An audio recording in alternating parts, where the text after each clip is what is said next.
No, I came back from Fort Riley, where I was with my husband during the war, and came back to work, having had the baby.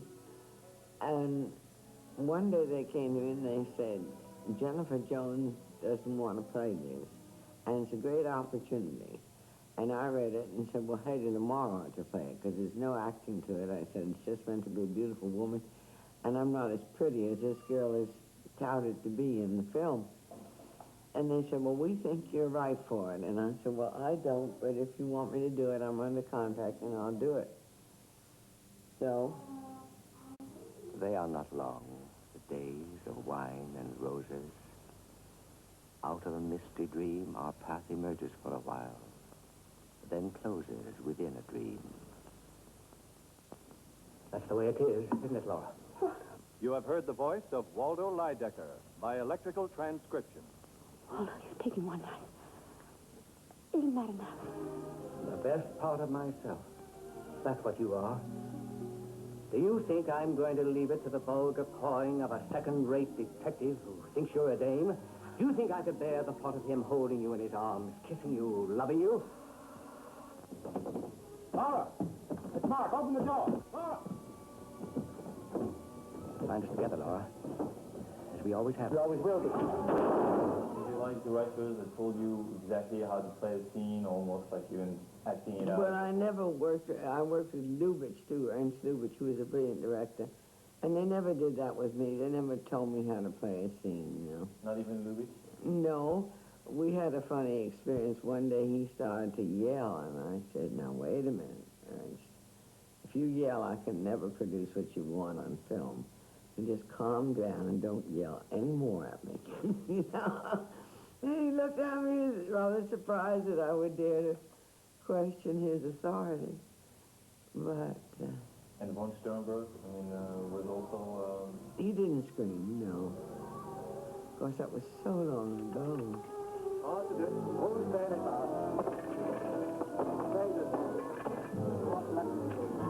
That was the last of the Mohicans. Now's the time to go after it, my plucked bird of paradise. What'll I use for chips? What about that rope of stones around your neck? I couldn't do that. It's a present from my dad. What do you care? Buy it back when you've won. Your luck's bound to change. You mean bound to get worse. I'm beginning to wonder if I'll ever win. I wonder. Can I get a good price for it?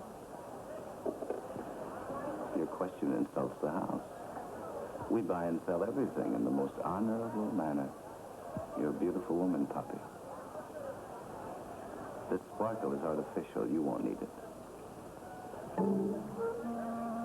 After the film came out, it got bad reviews in Hollywood. And then, when we woke up the morning after it had been released and read the reviews, Oleg, my husband at that time, said, I think someone needs a little consolation, which was very thoughtful. And he said, I think I'll go call von Sternberg, which he did. And he left in a hurry, and he came back, and he said, it's just as well you didn't come with me.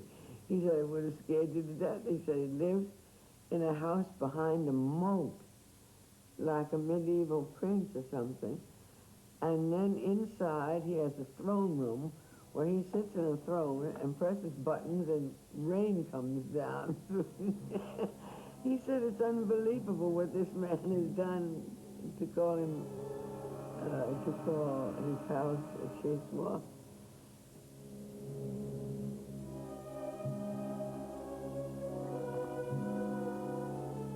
But I had some marvelous directors. I had John Stahl for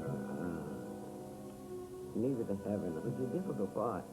I remember when I read the script, I was tormented at first. I thought, my goodness, I don't know as I want to play this woman. She's so evil. And then I thought, I know what she is. She's just insane. So I played it in certain scenes. I let my eyes go wild and showed that she was really an insane person. Jealousy had made her insane.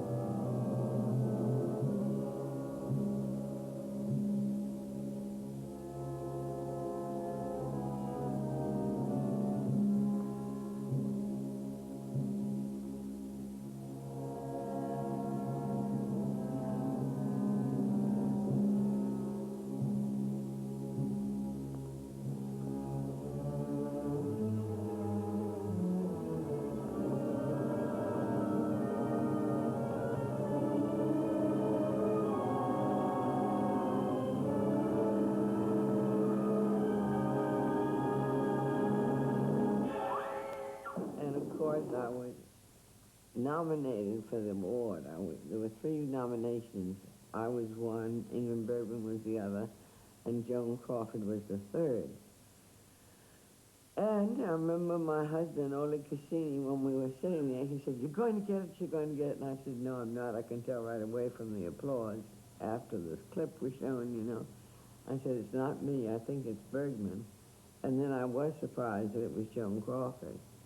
But it was marvelous to have that kind of recognition. Can I swim all the way across today? Think you could make it? Why, sure. I made it 3/4 yesterday, and I wasn't a bit tired. All right. If I make it today, can we show Dick tomorrow? Yes, come on. And we don't have to tell him how long I've been practicing, do we? No. You can just pretend that you decided to do it on this spur of the moment. Yeah, that's what we'll do. You know, I can just see him watching now. After a while, he'll say, "That's enough, Danny. Better get back on the boat now." And I'll just pretend like I didn't hear him and keep right on going. Are you ready? Ready.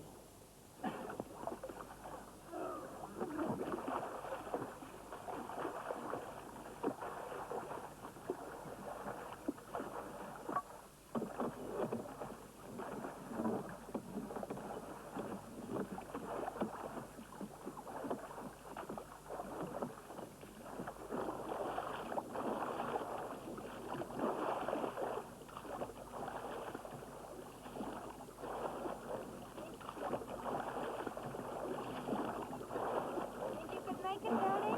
Oh, it's a stitch. Don't worry about your direction. I'll keep you on your course. Okay.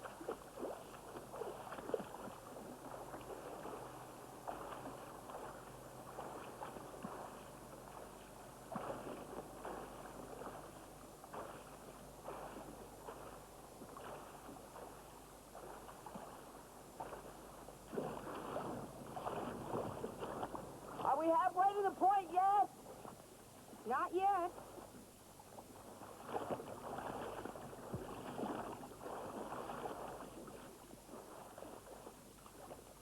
You're not making very much progress, Danny.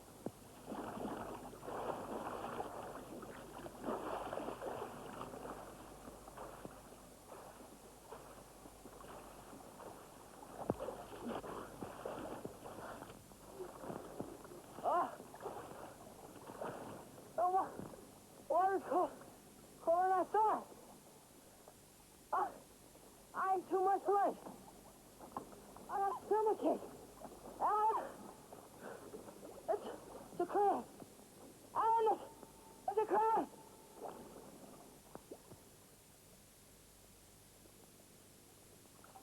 Alan, help me.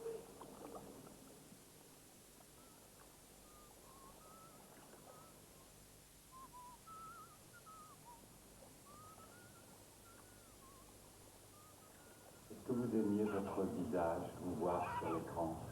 Not anymore, no. I'm rather disappointed. Because in aging, you know, you always expect to look like your old self, and it's always a surprise. Every morning it's a surprise as you grow older.